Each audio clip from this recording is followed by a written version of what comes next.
Hey all, first of all, a very happy Independence Day to one and all from the whole team of Bhadra IAS। चलिए शुरुआत करते हैं आज का current affairs के classes. आज का डेट है 15 अगस्त।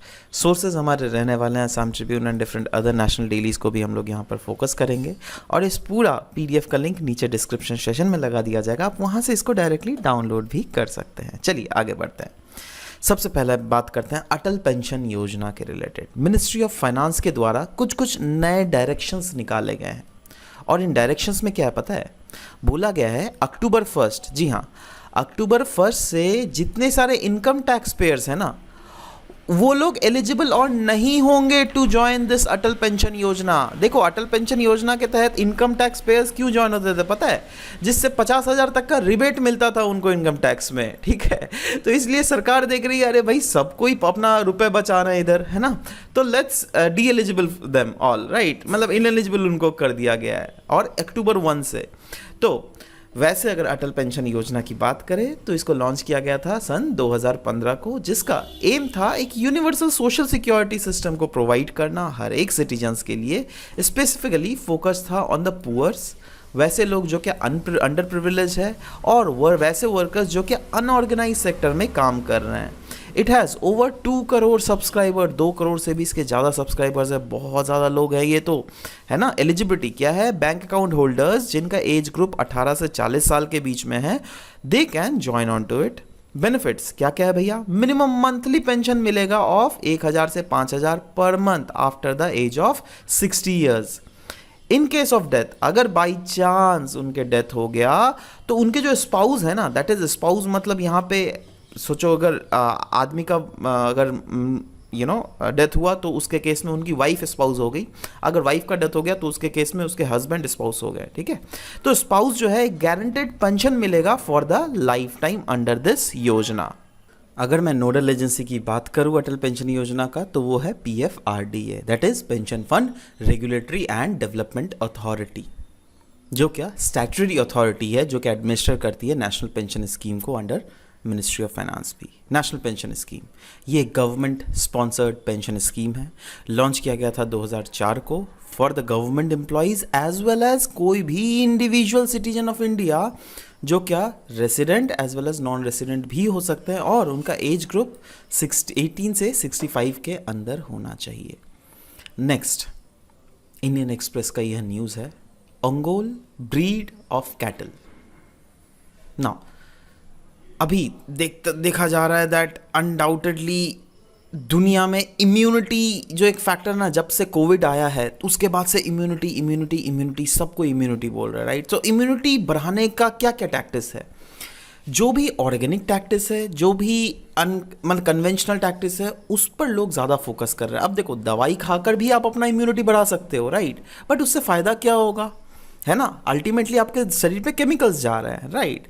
बट वहीं पर जो ओंगोल ब्रीड ऑफ कैटल जो कि आंध्र प्रदेश में मिलते हैं, है ना, ये जो है ना, ये हमारा नेटिव ब्रीड है ना, और कहा जा रहा है इनकी जो मिल्क है that is A2 cow milk, वो फेच कर रहा है प्रीमियम प्राइस ओवर 150 रुपया पर लीटर। मतलब इसके 1 लीटर दूध को लेने के लिए 150 रुपया तक लोग देने के लिए तैयार है पर लीटर, है ना। तो इससे फ़ायदा क्या होता है ना, दैट इस काऊ के मिल्क से इम्यूनिटी अटेन होती है against the viral as well as other diseases. समझ रहे हो बात?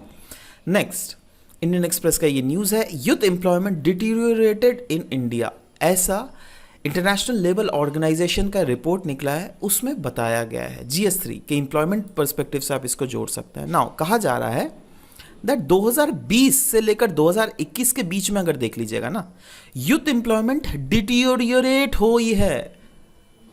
ध्यान देना, यूथ एम्प्लॉयमेंट की बात कर रहा हूं मैं। यूथ एम्प्लॉयमेंट डिटीरियोरेट हुआ है 2021 में as compare to the level of 2020, और ये according to global employment trend for youth 2022 के रिपोर्ट के अनुसार बोला जा रहा है। कहा जा रहा है दैट रिकवरी जो है ना यूथ एम्प्लॉयमेंट में, ये स्टिल लैग कर रहा है globally, confirming that COVID-19 has hurt young people more than any other age group। अब देखो, इसका ना 2 आपको रीज़न मिल सकता है दैट हाँ, एनी अदर एज ग्रुप बोले तो पहले तो ये बतला देता हूँ दैट देखो, एक्चुअली में अगर देखोगे यूथ के एम्प्लॉयमेंट में डिक्लाइन हुआ है फ्रॉम 0.9 परसेंटेज पॉइंट, वहीं पर एडल्ट्स के केस में जो है ना इंप्रूवमेंट हुआ है बाई 2 परसेंट पॉइंट्स। मतलब जो यूथ जो जॉब छोड़ रहे हैं ना वो एडल्ट्स लेकिन प्रॉपरली गैप कर दे रहे हैं ना। यूथ भी मैं किसको बोल रहा हूँ पता है, ये वैसे एजेड लोग हैं जो एज ग्रुप 15 से 24 ईयर्स। अब इनका क्या है ना, एक जॉब छोड़ेंगे तो दूसरे जॉब में ट्रांजिशन में कोई प्रॉब्लम नहीं है। अब जो एजेड लोग हैं सोचो 30 ईयर्स प्लस या फिर 35-40 ईयर्स प्लस, तो उन लोग का तो फैमिली है ना भाई। उन लोग को अगर कोई भी जॉब छोड़ेंगे तो उनको 10 बार सोचना पड़ेगा, इनको 10 बार सोचने की जरूरत भी नहीं है ना। तो ये भी एक बहुत बड़ा रीजन है जो कि इस आर्टिकल में ऐसा मेंशन नहीं किया गया है, बट आपको समझना पड़ेगा, चीज़ों को एनालाइज करना पड़ेगा, है ना। तो बट इस आर्टिकल में क्या बोला गया, क्योंकि यूथ में अनएम्प्लॉयमेंट हमें ज़्यादा देखने को मिल रहा है, तो इसलिए जो कोविड-19 का जो इम्पैक्ट यूथ पे पड़ा है ना वो ज़्यादा पड़ा है as compare to the adults. समझ रहे हो बात। तो अगेन फोर्डर पॉइंट के लिए काफ़ी ज़्यादा इस्तेमाल है ना। इंटरनेशनल लेबर ऑर्गेनाइजेशन का रिपोर्ट था, तो इंटरनेशनल लेबर ऑर्गेनाइजेशन के बारे में देख लेते हैं भाई। ये एजेंसी है for the league of Nations, जो क्या वर्ल्ड वॉर 1 के बाद फॉर्म हुई थी, जो कि एस्टेब्लिश हुई थी in the year 1919 by the treaty of Versailles. ये पहला specialised agency of United Nations in the year 1946, जिसको नोबेल प्राइज भी मिला था 1969 में। तो अगेन ये अपने आप में इंस्टीट्यूशन काफ़ी ज़्यादा इंपॉर्टेंट हो जाता है। ये एकमात्र ट्राइपार्टाइट यूनाइटेड नेशंस एजेंसी है and it brings together government as well as employers as workers. इसीलिए तो ट्राइपार्टाइट बोला गया ना। देखो 3 इंस्टीट्यूशंस, गवर्नमेंट, एम्प्लॉयर्स और वर्कर्स, तीनों को एक साथ लेकर चलती है। हेडक्वार्टर इसका जेनेवा स्विट्जरलैंड में, याद है। चलो आगे बढ़ते हैं। लैंग्वेज बॉक्स के बारे में बोला जा रहा है। ये काफ़ी ज़्यादा इनोवेटिव चीज़ है, लेकिन लैंग्वेज बॉक्स देखो हुआ क्या है। नीलगिरीज तमिलनाडु में रेसिडेंशियल स्कूल्स में ये लैंग्वेजेस बॉक्स को सेटअप किए गए हैं। अब क्या हो रहा है ना, दैट वहाँ पे बहुत सारे ऐसे ट्राइबल कम्युनिटीज़ है, बहुत सारे ट्राइबल्स बच्चे पढ़ते हैं, है ना। अब ट्राइबल बच्चों को बोला गया है दैट देखो आप अपने लैंग्वेज, आप जो अपना ट्राइबल लैंग्वेज है ना, उसमें से कोई भी वर्ड को आप इंग्लिश या फिर तमिल में लिखो और उसको इस बॉक्स पे आप ड्रॉप कर देना है आपने। हर 6 महीने में इस बॉक्स को खोला जाएगा और ये सारे पेपर्स से ये सारे वर्ड्स जो है ना उसको एक्सट्रैक्ट किए जाएंगे। समझ रहे हो बात। अब जो स्टूडेंट्स ने कुछ ना कुछ कंट्रीब्यूट किया है इसमें, उसको कहीं ना डायरेक्टली या फिर इनडायरेक्टली वहाँ के सरकार के द्वारा ऑनर भी किया जाएगा। अब देखो इससे डबल फायदा हो रहा है। एक तो बच्चे लोग को क्यूरोसिटी हो रहा है दैट हाँ भाई सीखना है, अपने मम्मी पापा से लोग डिफरेंट वर्ड्स पूछ रहे हैं, ठीक है। तो इससे क्या हुआ दैट वो लोग वर्ड्स, एक तो लैंग्वेज सीख रहे हैं इनडायरेक्टली, दूसरा चीज़ है दैट सरकार भी उनको प्रोत्साहित कर रही है दैट हाँ आप करो उस चीज़ को, हम आपको रिवॉर्ड करेंगे उसके लिए। समझ रहे हो। नेक्स्ट, और ये हाँ अगर बाई चांस अगर बताया जाता है ना दैट हाँ हमारे देश में लैंग्वेज खतरा में है, लैंग्वेज खतरा में है, तो उस टाइप के आंसर्स में आप इस टाइप के पॉइंट्स इंक्लूड कर सकते हो। तो देखो भाई रिसेंटली तो तमिलनाडु के नीलगिरीज में एक बहुत अच्छा इनिशिएटिव चल रहा है लैंग्वेज बॉक्स के नाम से, जिससे लैंग्वेजेस को रिवाइव किया जा रहा है ना। तो ये सब चीज़ें बिल्कुल लिखा जा सकता है, लेकिन है ना।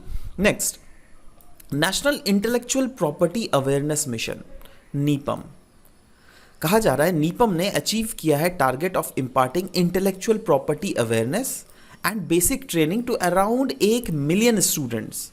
नाउ देखो नीपम जो है ना एक फ्लैगशिप प्रोग्राम है जिसके थ्रू इम्पार्ट किया जाएगा इंटेलेक्चुअल प्रॉपर्टी के रिलेटेड अवेयरनेस और उसके बेसिक ट्रेनिंग। इंटेलेक्चुअल प्रॉपर्टी होता क्या है पता है, जैसे से for example we at Bhadra IAS provide this very font, right, है ना। ये वाला देखो ये जो लोगो है ना, ये भद्रा IAS का इंटेलेक्चुअल प्रॉपर्टी है, क्योंकि this is something which we have registered by our name. आप इसको कोई दूसरी इंस्टीट्यूट इसको कोई भी यूज नहीं कर सकता। समझ रहे हो बात। तो ये क्या हो गया हमारा इंटेलेक्चुअल प्रॉपर्टी। समझ रहे हो। तो ऐसे ही बहुत सारे इंटेलेक्चुअल प्रॉपर्टी है, अब लोगों को पता ही नहीं होता है दैट कैसे इसको रजिस्टर करें, कैसे उससे पैसे कमाएं, है ना। तो NIPAM that is national intellectual property awareness mission के थ्रू ये अवेयरनेस फैलाया जाता है लोगों को तक। समझ रहे हो। और again this is a part of आज़ादी का अमृत महोत्सव भी। ये प्रोग्राम इंप्लीमेंट किया जाता है by intellectual property office, the office of controller general of patent design and trademarks, जो कि ministry of commerce and industries के अंडर आती है। ये एक पैन इंडिया मिशन है जिसका एम है दैट अवेयरनेस लोगों तक कैसे प्रोवाइड किया जा सके टू अराउंड 1 मिलियन स्टूडेंट, जो कि हम लोग देखा भी। और इसके थ्रू एक क्रिएटिविटी का स्पिरिट और इनोवेशन का स्पिरिट बच्चों में इनकलकेट किया जाता है। क्योंकि देखो ये सब जो ट्रेनिंग दी जाती है ना, 8 से 12th क्लास के बच्चों को दी जाती है। अब ये 12th क्लास के बाद कॉलेज में घुसेंगे तो ये कुछ ना कुछ इनके पास दिमाग तो रहेगा ना, दैट हाँ चलो भाई कुछ इनोवेट करते हैं, जिससे अगर वो इंटेलेक्चुअल प्रॉपर्टी अगर हम अपने नाम पे कर लिए तो हमें फ्यूचर में पैसे भी कमा पाएंगे। और that is the kind of moral incentive ना, दैट हाँ वो काइंड ऑफ इंसेंटिवाइज कर रहा है दैट हाँ कुछ नया इनोवेशन करने में, समझ रहे हो बात। तो ये चीज़ है। Next, butterfly mind. देखो बटरफ्लाई माइन एक्चुअली में है क्या ना, ये वाला, ये माइन देख रहे हो, जैसे लैंड माइन आपने देखा है। लैंड माइन क्या होता है, दैट एक पर्टिकुलर डिवाइस, उसके ऊपर अगर गाड़ी या फिर आपका पैर चला गया ना तो वो फट जाएगा, है ना, तो उसको कहते हैं लैंड माइन। तो वैसा ही लैंड माइन ये बटरफ्लाई माइन भी है, बट क्योंकि इसका साइज इतना छोटा है ना, देख रहे हो बटरफ्लाई की तरह दिखता है, कभी कभी इसको ग्रीन पैरेट भी बोला जाता है, लेकिन है ना बटरफ्लाई माइन या ग्रीन पैरेट एक ही चीज़ है। अब इसके ऊपर भी अगर इतना लाइट होता है ना, इतना लाइट होता है और एक्सप्लोड भी बहुत ज़्यादा करता है, ठीक है। तो अभी एक्चुअली रिपोर्ट आया था यूनाइटेड किंगडम्स के मिनिस्ट्री ऑफ डिफेंस के द्वारा, उनके इंटेलिजेंस असेसमेंट के थ्रू ये पता लगाया गया है दैट रशिया जो है ना इन बटरफ्लाई माइंस को डोनेस्क और क्रामातोर्स्क, देखो ये वाला क्रामातोर्स्क रीजन है और ये डोनेस्क रीजन है, इन रीजन्स में यह यूज़ कर सकती है इन लैंड माइंस को। ये क्या है, ये एक एंटी पर्सनल माइंस है। एंटी पर्सनल माइंस वैसे माइंस होते हैं जो क्या इंडिविजुअल्स के खिलाफ यूज़ किए जाते हैं। मतलब सो फॉर एग्जाम्पल दैट आप ये डोनेस्क रीजन तो अब रशिया ने कब्जाया हुआ है, अब इस डोनेस्क रीजन में अगर सोचो किसी ने पैर मारा, ठीक है, तो यहाँ पे अगर मैंने माइन बिछाया हुआ है ना, तो वो कोई भी रहे, वो गवर्नमेंट रहे या एक इंसान भी रहे, तो वो भी फट जाएगा, समझ लो बात। तो ये चीज़ है। तो वही चीज़ यहाँ पर भी बोला गया दैट डिफेंसिव लाइंस में जिन रीजन्स को इन्होंने कब्जा के रखा हुआ है, उस रीजन में इन्होंने ये माइंस भी बिछा के रखा हुआ है। These mines have the potential to inflict wide spread casualties, militaries के अलॉन्ग में भी एंड सिविलियन पॉपुलेशंस में भी। अगर कोई भी, whether it be military population, whether it be civil population, अगर किसी ने भी इसके ऊपर पैर रखा या फिर कोई गाड़ी चलाया तो वो फट जाएगा वहाँ पर, ठीक है। इसको नाम दिया जाता है बटरफ्लाई माइन, क्योंकि बटरफ्लाई की तरह दिखता है। और ग्रीन पैरेट भी बहुत समय बोला जाता है, क्यों, क्योंकि ये ग्रीन कलर का है ना, पैरेट टाइप का दिखता है इसीलिए, ठीक है। तो इसके बारे में अगर देख ले, ये एक एंटी पर्सनल माइन है। अगर आप 5 kg तक का भी अगर फोर्स अप्लाई करें तो भी ये माइन डिटोनेट हो जाएगा। 5 kg का फोर्स मतलब एक बच्चा का भी तो 5 kg का फोर्स से ज़्यादा मतलब वेट होता है ना जी, तो बच्चा भी अगर इसके ऊपर पैर रख देना तो भी फट जाएगा, समझ लो। तो एक्सट्रीमली डेंजरस है ये, एक्सट्रीमली डेंजरस, इसीलिए तो बोला गया है ना। They can be drop from helicopters and through ballistic dispersion as well. एक बार अगर ड्रॉप कर दिया ना तो तब ये फटता नहीं है, बट बाद में अगर इसके कांटेक्ट में अगर कोई आता तब ये फटता है बहुत ज़्यादा, समझो।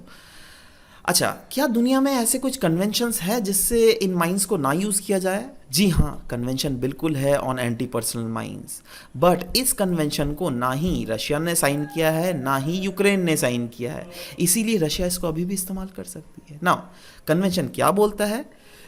कन्वेंशन बैन कर देता है by the international convention on land mines, है ना। एंड देर इज 1996 में अमेंड किया गया था इस प्रोटोकॉल को to the convention on certain conventional weapons, the land mines protocol, to which Russia and Ukraines are अभी तक नॉट सिग्नेचरीज, माफ करना, हाँ नॉट सिग्नेचरीज टू इट है। India has a 7th highest in digital currency. Digital currency मतलब वो crypto currency की मैं बात कर रहा हूँ। ये यूनाइटेड नेशंस का एक रिपोर्ट निकला है ऑन ट्रेड एंड डेवलपमेंट, ठीक है। UNCTAD के रिपोर्ट के अनुसार में ये बताया गया है दैट डेवलपिंग कंट्रीज जो है ना, मतलब आउट ऑफ टॉप 20 इकोनॉमीज 15 तो डेवलपिंग कंट्रीज है, वो बहुत ही ज़्यादा क्रिप्टो करेंसी ओन कर रही है, जिसमें India 7.3% of the population India का क्रिप्टो करेंसी ओन करती है, जो कि डिजिटल करेंसी है। यूक्रेन टॉप करता है इस लिस्ट को विद 12.7%, उसके बाद Russia 11.9%, Venezuela 10.3%, Singapore 9.4%, Kenya 8.5% and United states 8.3%। उसके बाद आता है इंडिया। चलिए दोस्तों, एक क्वेश्चन आपसे पूछूं, अगर आप करंट अफेयर को फॉलो करते हैं तो आप क्या बता सकते हैं दैट, नीचे कमेंट सेक्शन में लिखिएगा, है ना, दैट कौन सा ऐसा देश है हमारे दुनिया में जिसने क्रिप्टो करेंसी को सबसे पहले लीगल टेंडर घोषित किया अपने देश में, वो चीज़ नीचे कमेंट सेक्शन में लिखिएगा, तो देखना चाहता हूं दैट आप कितना पढ़े हैं। Anyways, global use of crypto currencies अगर देख लीजिएगा, अनडाउटेडली कोविड-19 पैंडेमिक के बाद तो बहुत ही ज़्यादा एक्सपोनेंशियल इंक्रीज हुआ है। क्यों? क्योंकि कोविड-19 पैंडेमिक के बाद एक बुल रन आया था, आपको पता होना चाहिए, जब बहुत ही ज़्यादा प्राइसेस जो है शूट अप कर गए थे, ठीक है। सो इसीलिए ये सब चीज़ हम लोग पढ़ रहे हैं। एनीवेज दोस्तों, अब आते हैं तो कुछ एमसीक्यूज के बारे में, ठीक है। कल जो हम लोगों ने एमसीक्यू पूछा था, पहले तो वो सब एमसीक्यू देख लेते हैं। दैट रिसेंटली फ्रेंच गवर्नमेंट ने अवार्ड किया था chevalier de legion of the honour award, जो कि हाईएस्ट सिविलियन अवार्ड है वहाँ पर।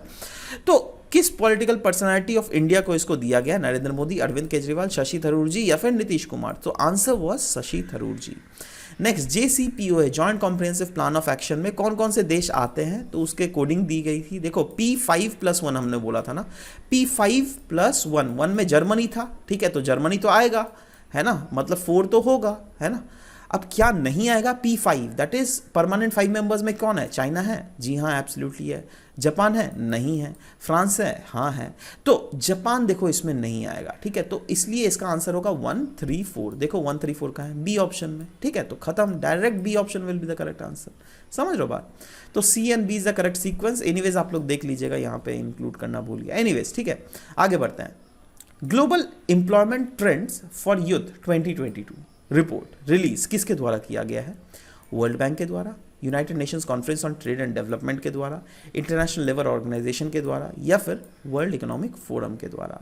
Next question, NIPAM that is national intellectual property awareness mission के रिलेटेड कुछ स्टेटमेंट्स दिए गए, आपको बताना है दैट उनमें से करेक्ट स्टेटमेंट कौन सा है। सबसे पहला स्टेटमेंट है, it aims to inculcate the spirit of creativity and innovation to the students of higher education that is from class 8 to 12।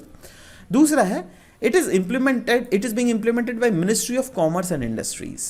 आपको बताना है इनमें से कौन सा सही है, 1 only, 2 only, बोथ 1 and 2 या फिर नीदर 1 nor 2। नीचे कमेंट सेक्शन में बिल्कुल आंसर लिखिएगा। Will be waiting for your answer to come. This was all about the discussion for today's class. Will be meeting in next session. Till then, bye bye, take care, thank you guys, thank you for discussion.